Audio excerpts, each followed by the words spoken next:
This is a letter from a Palestinian doctor. For my recent article on the neurotic obsession with anti-Semitism and on using the fear of a future Holocaust as camouflage for colonialism, I have paid a heavy price. The ending of a significant relationship which sustained me through several years of adversities.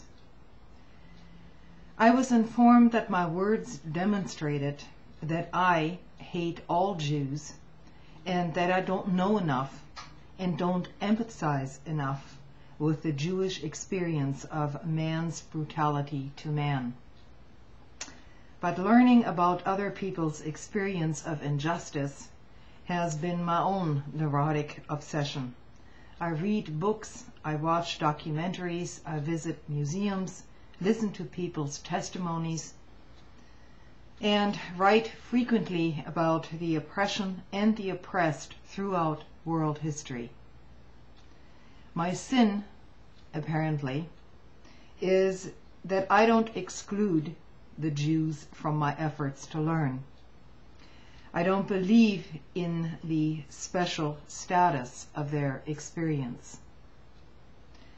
I reject the ranking of human suffering, and I certainly protest against the exploitation of that experience, what author and scholar Norman Finkelstein terms the Holocaust industry, which has resulted in my own people's experience of man's brutality to man.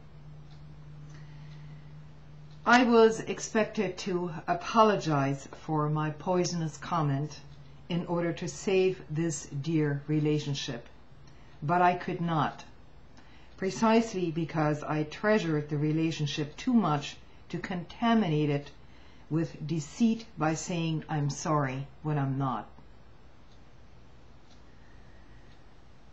Like every other human tragedy, the European Holocaust has its traumatized, its survivors, and its beneficiaries. I fell into the hands of the traumatized while talking about the beneficiaries, and for that I was punished. I do indeed perceive much of the discussion about a future Holocaust as camouflage, intended to keep the present reality of Palestinians in the shade, hidden from the world's knowledge or attention, and to provide a preemptive answer to anyone who would lament Israel's occupation. Today, in effect, it is Palestine that has been erased from the map.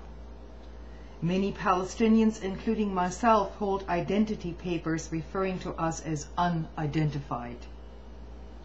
It is Palestinians who live under siege in small ghettos created by the apartheid wall, which is twice as the height of the Berlin Wall.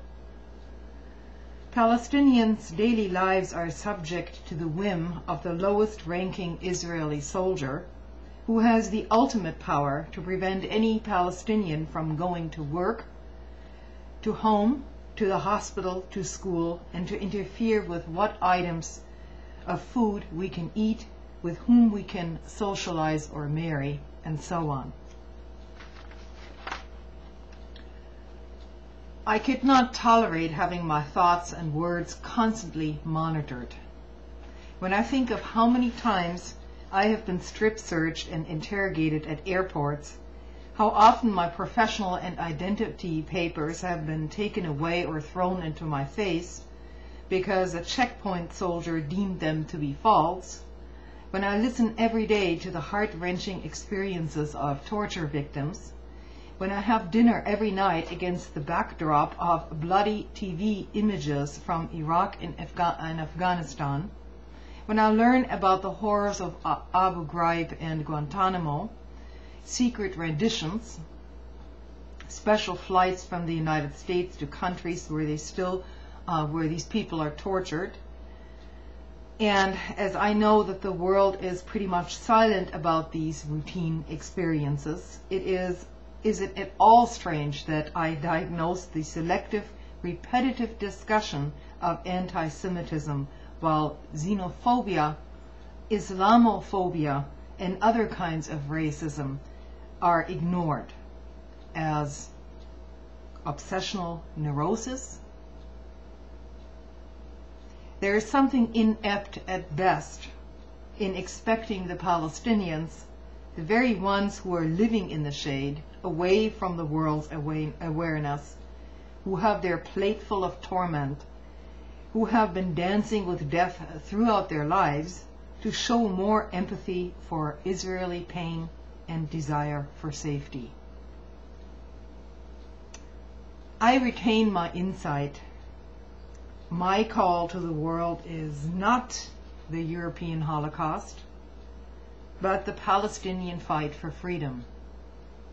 As I consider the history of the Holocaust and other past human tragedies and criminal actions, I admire those who resisted and refused to be victims, as well as those who stood in opposition and fought against their own people to prevent collective tyranny, and who paid the price for doing so. This entire episode only urges me on further to continue learning and seeking truth and to carry on my fight for liberation. My commitment never to testify falsely, and no matter what the temptation or price, has not been weakened but reinforced. This is a letter by Samar Jar, who is a psychiatrist, a Palestinian psychiatrist, practicing in the West Bank and in East Jerusalem. Good night.